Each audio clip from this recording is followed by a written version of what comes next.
Merhaba, ben Deniz Dublank ve bugün size yazların en büyük dramı olan o şortu dikeceğim. Ben ne zaman şort almayı niyetlensem ya paçaları çok uzun oluyor ve kesinlikle benim tarzım olmuyor ya da boyu çok kısa oluyor ve ben o kadar kısa giymiyorum. Dolayısıyla yazları şort satın alma maceram her zaman bir hüsranla bitiyor.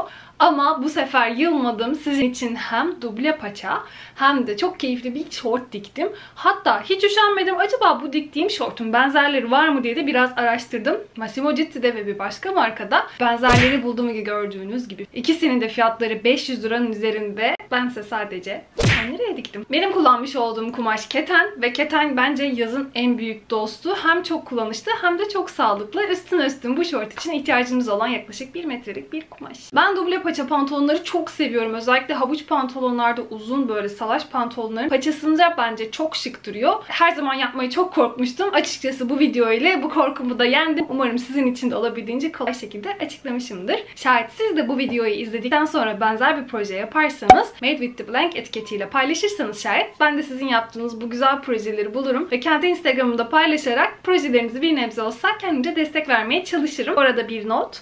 Üzerimde görmüş olduğunuz o tek omuzlu bluzu da daha önce kendim dikmiştim. Kendisini bence yere kadar uzatıp bir elbise olarak giyerseniz yazları kesinlikle kurtarıcı olacak bir abiye olabilir. Üstüne fazlalık kiloları da fazlasıyla kapattığı için bence aramızda bir sır olarak kalabilir. Sizin için bu bluzun dikimini de videonun sağ üzerine açıklamalar kısmına ekliyorum. Oradan da izleyerek çok basit adımlarla aynı bluza siz de sahip olabilirsiniz. O zaman lafı çok uzatmıyorum. Ve başlıyorum. Dikişe başlamak için kumaşımın ters yönünde 2 kat üst üste katladım. Şimdi ise pantolonun formunu oluşturmak için bir kumaş pantolondan yararlanacağım. İsterseniz siz kot pantolon da tercih edebilirsiniz. Ama ben biraz daha bol bir pantolon olmasını istediğim için bir kumaş pantolondan yararlandım.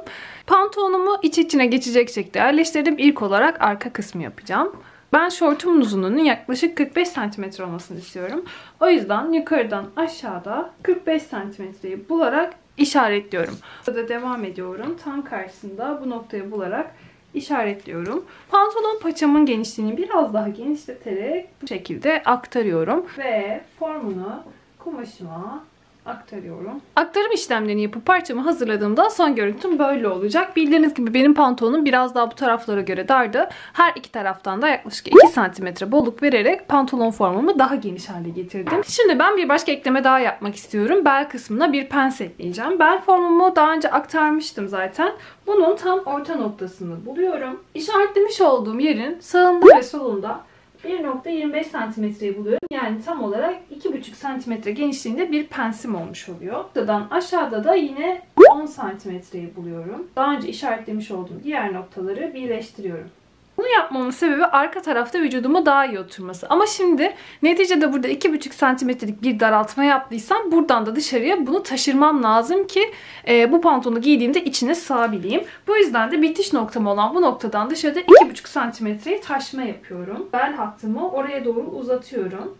Hafifçe bir ovallik vererek de aynen bu şekilde parçamı uzatıyorum. Şimdi arka parçamda 2,5 cm genişliğinde bu 10 cm uzunluğunda bir pensim oldu. Bu parçadan toplamda 2 adet kesiyorum. İsterseniz siz şortunuzu bu noktada bu şekilde bitirebilirsiniz.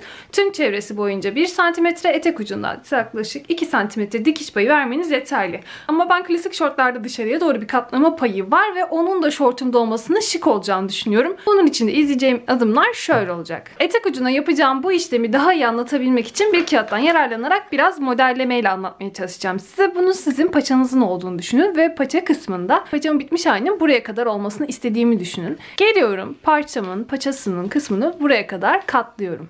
Daha sonra ise arkada kalan bu payı da içeriye doğru katlayarak dikiyorum. Dikme işlemleri tamamlandığı zaman ön tarafta burada gördüğünüz gibi bir kat yeri oluyor. Ve iki paçayı da yüzüne gelecek şekilde yerleştirdiğimde aslında bu yan taraflarından dikiyor ve sabitliyor oluyorum. Yanı sıra arkadaki iç parça yani pay olan kısmı da burada tuttuğum için şuradan gizli bir dikişle dikerek onu da sabitliyorum. Yani şu dışarıya binme payı olan payım burada kalıyor oluyor. Arkadan iç payım sabitlenmiş oluyor. Yan taraflardan da diktiğim için bu parça artık oynamıyor oluyor. Şimdi bu işlemi buraya aktaracak olursam ilk başta şuradaki uzunluğu düşünün. Ben burada bitmiş olduğu zaman şu görüntünün 4 santim olmasını istiyorum. Dolayısıyla 4, 4, 8 santimetre. İlk önce 8 santimetrelik bir çizgi çiziyorum buraya. 8 santimetrelik çizgimi çizdikten sonra aslında şuradaki katlama payım olan payı yapmış oldum. Yani şu an böyle katlanabiliyor. Şimdi dışarıdan gözükecek olan bu 4 santimlik kısmı burada çiziyorum. Bu çizgiyi de çizdikten sonra artık şurada gözükecek olan parçam da hazır oldu. Tek yapmam gereken arkaya binecek olan dikiş payım olan parçayı yapmak. Yani şu arkadan gözükecek olan temiz görüntüyü sağlayacak parça. Onu da 2 santimetre olarak planlıyorum. Ve burada son olarak bir 2 santimetrelik daha şerit çiziyorum. Artık tüm çizgilerimi de çizdim. Ve paçamı sonuna kadar uzatmam gerekiyor. Parçadan kendime toplamda 2 adet kesiyorum. Bu arada bu işlemle ilgili size bir önerim daha olacak. Aynı benim kağıtta yapmış olduğum gibi katlama işlemini önce bir kağıt üzerinde yapın. Çok basit, pantolon görüntüsünü çizin ve etek ucunda o uzatmaları vererek katlayarak metodunu anlamaya çalışın. İlk kumaşa aktarıp da şayet bir şeyleri yanlış yaparsanız kumaşınızı tamamen kaybetme riski var. Böyle bir işleme geçmeden önce bir kağıttan faydalanmak sizi mükemmel sonuca götürecektir. O yüzden bu öneriyi değerlendirin derim. Şimdi arka parçamı yaptığıma göre ön parçama geçiyorum. Şimdi ise biraz daha farklı bir şey yapacağız. Bunun için ihtiyacınız olan bir kağıt ve bir kalem. Ben elimdeki eski kağıt torbaları kullandım. Siz bir kopya kağıdınız varsa onu da kullanabilirsiniz. Elinizdeki malzemeleri her zaman geri dönüşüm amaçlı kullanmak bence daha iyi. Yapacağım şey şu. Pantolonumu alıyorum. İyice yerleştiriyorum. Şimdi kopyalayacağım kısım ön kısım. Ön kısmın tüm hatlarını kağıdıma aktarıyorum. Pantolonumun uzunluğu neyse onu da geliyorum. Burada işaretliyorum. Burada işaretlemiş olduğum noktayı da karşı noktaya aktarıyorum. Bu dakikadan sonra yapmam gerekense kumaşımı kesmek. Bu arada benim az sonra göstereceğim modeli şayet siz yapmak istemezseniz bu işlemin aynını kumaşına aktarmanız yeterli. Pantolonunuzun ön kısmının tümünü kumaşınıza aktarın. Sonra ise paça kısmında az önce yapmış olduğum gibi 8 santim, 4 santim, 2 santim şeklinde uzatmalar yaparak pantolon paçanızın katlama yerini yapabilirsiniz. Yine bahsetmiş olduğum gibi etek ucunda o katlamayı istemiyorsanız da sadece pantolonunuzun belinden aşağısının yüksekliğine karar verin. Ön ve arkasını kopyalayın ve böylece şortunuz hazır olur. Ben şimdi ön tarafta çok güzel bir pens işlemi yapacağım. Az sonra göstereceğim modeli ise siz tüm pantolonlarınızda yapabilirsiniz. Bu uygulamanın en azından size böyle bir bakış açısı vereceğini umut ediyorum ve bu kağıdı kesiyorum. Kesim işlemini yaptıktan sonra ön kısımda ön ortamdan yaklaşık olarak 9 cm içeride bir noktayı buluyorum ve işaretliyorum. İşaretlemiş olduğum bu noktayı etek ucuma kadar takip ediyorum ve o noktayı da işaretliyorum. İşaretlemiş olduğum bu iki noktayı birleştirecek şekilde makasımla kesiyorum. Parçalarımı artık kestim ve kumaşımın üzerine yerleştiriyorum. Burası benim pantolonumun yan dikiş kısmıydı. Burası ise A kısmıydı. Önce bu parçayı sabitliyorum. Aynı parçamın pantolonunu yerleştirmişim de az sonra kesecekmişim gibi bu parçayı geliyorum. Buradan sabitliyorum. Sabitleme işlemini yaptıktan sonraki adımım ise şu olacak. Ben ön kısımda geniş bir pens olmasını istiyorum. Böylece ön parçam böyle dalgalı ve daha şık bir tulum olacak. Onun için de yerleşimimi dilersen bu kadar iki taraftan da 2 santim 2 santim boşluk olacak şekilde, dilersen böyle açılı şekilde, dilersem daha da geniş şekilde yapabilirim. Burada yapmış olduğunuz pens kapandığı zaman etek ucunda volan şeklinde size yansıyacaktır. Ben böyle bir volan istemiyorum. Aralarında üst kısımda yaklaşık 4 santim, aşağıda ise 2,5 santim olacak şekilde biraz açılı konumda yerleştiriyorum ve iğneliyorum. İğneleme işlemini de yaptıktan sonra etek ucumda aynı ön parçada olduğu gibi düz bir hat çiziyorum. 8 santimetre, sonrasında ise 4 santimetre, 2 santimetre şeklinde parçamı uzatıyorum. Bu sayede artık ön kısmımda tamamen hazır oluyor. Ön kısmı aktarırken sadece dikkat etmeniz gereken şey bu kısmı böyle dümdüz şekilde aktarmayın. Biraz dışarıya doğru az önce de yaptığımız gibi penslerde olur bu detay bir üçgen çizin. Sonrasındaysa bu paçayı aynen böyle dümdüz bir parça gibi kabul edin. 8 santim, 4 santim, 2 santim olarak uzatın. Uzatma işlemiyle ilgili herhangi bir kafa karışıklığınız varsa biraz önce yapmış olduğumuz arka parçayı da inceleyebilirsiniz. Bu parça benim ön parçamdı. Bu parçadan da toplamda 2 adet kesiyorum. Görmüş olduğunuz gibi artık ön parçam da hazır. Ön tarafta penslerimi yaptığım yerleri kapattığımda pantolonum aynen böyle gözükecek. Tabii ki buna son bir dokunuş daha eklemek istiyorum ve kendisine bir adet cep koymak istiyorum ben. Yukarıdan aşağıda 20 santimetreyi buluyorum. Yan tarafta ise 2,5 santimetre içeride noktamı bulup işaretliyorum ve bu noktaların arasına düz bir çizgi çekiyorum. Sonrasında ise ön parçalarda buraları keseceğim. Bunu yapmamın sebebi ön tarafta kendime bir cep eklemem. Şayet siz kendinize böyle bir cep eklemek istemiyorsanız bu adımı geçerek çok daha basit bir şekilde işlemlerinize devam edebilirsiniz. Ama özellikle yaz aylarında böyle geniş cepler olduğunda ben ellerimi içerisine sokmayı ve ceplerimi bolca doldurmayı çok seviyorum. Benim tercih ettiğim kumaş keten olduğu için ekstra rahat böyle efil efil bir de cepleri olan oldukça şık ama klasik de bir parça olmasını istiyorum. O yüzden ben cep ekleyeceğim. Demiş olduğum gibi burada kendime bir üçgen çizmiştim. Ön tarafta cep torbalarım için yerimi açıyorum. Bu adımdan sonraysa artık ön tarafta cep yuvamı oluşturdum. Geriye kalan cep torbalarımı dikmek. Cep dikimine ilgili adımları da teker teker yapacağım ama nasıl kestiğimi ve nasıl yaptığımı da bilmek isterseniz şayet onları da bu videodan ya da bu videodan izleyebilirsiniz. Yanı sıra cep dikimi ile ilgili yapmış olduğum diğer detaylı çalışmaların hepsini de videonun altına açıklamalar kısmı olarak linkliyorum. Oraya bakarak cep dikim işleminizi de detaylı şekilde gerçekleştirebilirsiniz. Bu adımları da şayet videonun içerisine koyarsam oldukça uzun sürecek. O yüzden cep dikim aşamalarını bu projenin içerisine eklemedim ama bahsetmiş olduğum videolardan detaylı şekilde izleyebilirsiniz. Şimdi ilk olarak ben ön taraftaki cep işlemlerini yapıyorum. İlk olarak gördüğünüz gibi ilk cep torbamı alıyorum ve ön pantolonum da yüzü yüzüne gelecek şekilde yerleştiriyorum. Daha sonra bu hat üzerinden dikişimi dikeceğim. Parçamı açacağım ve güzel bir şekilde ütüleyeceğim. Kaymaların olmaması için de içeriden incecik bir dikiş dikeceğim. Böylece iç torbamın ilk kısmı bitmiş olacak. Sonrasında ise dışarıdan gözükecek olan dış cep torbamı alacağım ve bu parçanın üzerine yerleştireceğim. Parçayı alıp tam olarak bunun üzerine gelecek şekilde yerleştiriyorum. Böyle olduğunda rahat bir şekilde elimi cebime sokabiliyor oluyorum. Dolayısıyla arka tarafa da geldiğimde bu parçayla az önce dikmiş olduğum iç cep torbamın yüzü yüzüne gelmesini sağlıyorum ve tüm bu kenarlardan dikişimi dikiyorum, sülfinemi çekiyorum, ütümü yapıyorum. Tüm bu işlemler bittiğinde ise cep torbam artık hazır oluyor. Bu işlemi her iki taraf için de tekrar ediyorum. Bu parça benim ön parçamdı. Ön parçayla ilgili yapacağım son şey ise daha önce pens yapma işlemi yapmıştım. Bu penslerin de oluşabilmesi için çalışmamı yüzü yüzüne gelecek şekilde yerleştiriyorum. Ve buradan da sabitleme işlemi yapıyorum. Böylece pensim de gayet güzel şekilde oluyor. Sonrasında kayma olmaması için de arkadaki cep torbamla birleştirdim. Arkadansa böyle gözüküyor. Şimdi dikmiş olduğum diğer ön parçayı da alıyorum ve parçalarımı yüzü yüzüne gelecek şekilde yerleştiriyorum. Pantolon ağım boyunca dikişimi dikerek ön parçamla ilgili işlemleri bitiriyorum. Sonrasında ise önden görüntüm böyle olacak.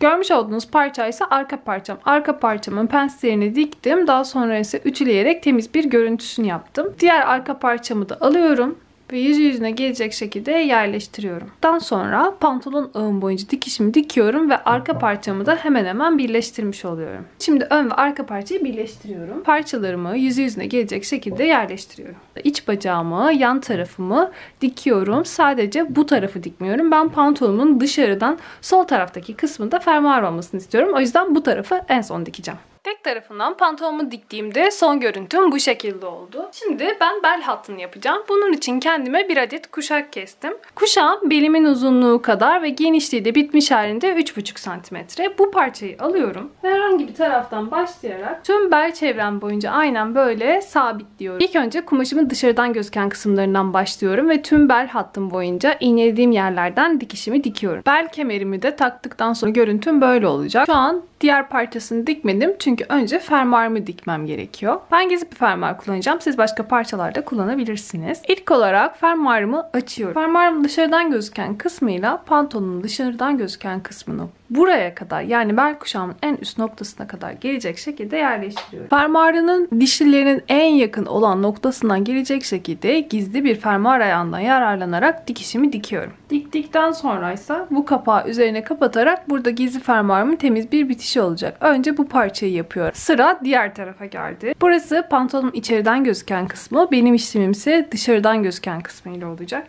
Şimdi geliyorum fermuarımın yine dışarıdan gözüken bu kısmını bu parçamın dışarıdan gözüken kısmına denk gelecek şekilde İğnelemiş olduğum bu hattın en dip dişlisinin kenarından gelecek şekilde yine dikişimi dikiyorum. Dikim işlemleri bittiğinde fermuarım aynen böyle gözükecek. Şimdi fermuarımın içeriden kısmını yapacağım. Bunun için pantolonumu ters çeviriyorum. Ters çevirdikten sonra ise yan dikişlerini yan dikişlerine gelecek şekilde yerleştiriyorum. Daha önce fermuarın bitmiş olduğu bu çizginin tam olarak devamından gelecek şekilde yan dikişlerimin tümünü dikiyorum. Dikerken de şurada cep torbamın açıkta kalan son parçasını da yan tarafa sabitliyorum ve tüm yan dikişim boyunca dikişimi dikiyorum. Ben yan tarafta dikişimi diktiğim zaman ütüleyip de temiz bir görüntü olmasını istediğim için fikrimi değiştirdim ve pantolon ağımı dikmedim.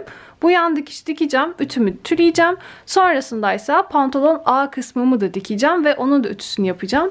Son olarak pantolonumun paçası ve bel kısmı kalacak. Onları da bitirince şortum tamamen bitiyor olacak. Bel kısmımızı, ağ kısmımızı ve pek çok parçamızı yaptığımıza göre sihirli dokunuş olan paça kısmını yapacağız. Bunun için şöyle yapıyorum. Bir tarafı ben hazırladım ki sizlere anlatması daha kolay olsun. Bu kısma gelince hatırlıyor musunuz? İlk başta en uzun çizgiyi çizmiştik. Orası bizim katlama noktamızdı. Şimdi bu paçamı alıyorum. İçeriye o noktayı bulacak şekilde katlıyorum. Şimdi katlama işlemini yaptım. Katlama işlemini yaptıktan sonra ise buradan dümdüz bir dikişi tüm pantolon paçam boyunca çekiyorum. Dikişimi çektikten sonra ise görüntüm bu şekilde oluyor. Gördüğünüz gibi burada bir dikiş var. Şimdi ise pantolonumu ters çeviriyorum. Hatırlıyorsanız paça genişliğimin toplamda 4 cm olmasını istemiştim ve dışarıdan da onun çizgisini çizmiştim. Şimdi benim kameramda gözükmüyor olabilir. Ama çizgilerim çizilmiştir. Şayet sizinki kaybolduysa da yapacağınız şey şu. Bu çizginin merkeze yakın ya da yukarıda olacağı şekilde parçanızı alıyorsunuz ve iğneliyorsunuz. Aynı işlemi diğer taraflar için de tekrar ediyorsunuz. Zaten kumaşınızı bu şekilde gerdiğinizde paçanız yolunu buluyor. Ve gördüğünüz gibi duble paça pantolonum hazır. İçeriden görüntüsü bu şekilde olacak. O diktiğimiz iç çizgi burada, yani şurada gözüküyor. Bu da onun üzerine gelip kapak gibi kapatıyor. Bu noktadan sonra yapmanız gereken şey çok iyi şekilde bu parçayı ütülüyor olmak. Benim size naçizane önerim dikişlerin yan tarafa geldiği kısımda buradan üstten zikzaklı bir dikiş dikerek her iki taraftan da pantolon paçanızı sabitlerseniz bu duble paça kolay kolay çözülmeyecektir. Ama şayet çok ince, dökümlü, yani mukavemeti olmayan bir kumaş kullanıyorsanız da içeriden gizlice küçük bir dikiş yaparsanız pantolon paçanız daha ideal olacaktır. Ben penslerimin yönünü bu tarafa doğru yapmıştım ama final görüntüde bu penslerin yönünü diğer tarafa doğru yapmaya karar verdim çünkü basenlerim olduğundan daha geniş gösteriyor. Ben dikişim için keten bir kumaş kullandım ve açıkçası oldukça uzun yaptım. Fakat giydiğim zaman bu kadar uzun bir pantolonun bende çok da şık olmadığını düşündüm. Yaptığım işlem bu noktada çok basit olacak. Normalde içerideki katladığım parçayı buraya kadar getirmiştim. Şimdi onu alacağım. Şuraya kadar getireceğim. Fazla olan parçayı kesip bu işlemin aynısını tekrar ediyor olacağım. Duble paça yapımı aslında bu kadar basit. Özellikle havuç pantolonlara da çok yakışan, hatta duble paçanın genişliğini daha fazla tuttuğunuzda daha da şık duran bir özellik. Belki de fazladan yapmış olduğum parçayı içeriye aldığımda kesmem, duble paçamı olduğundan çok daha geniş yapalım. Şu an karar vermedim. Final görüntüyü hep birlikte görüyor olacağız o zaman. Görmüş olduğunuz gibi pantolonum artık bitti.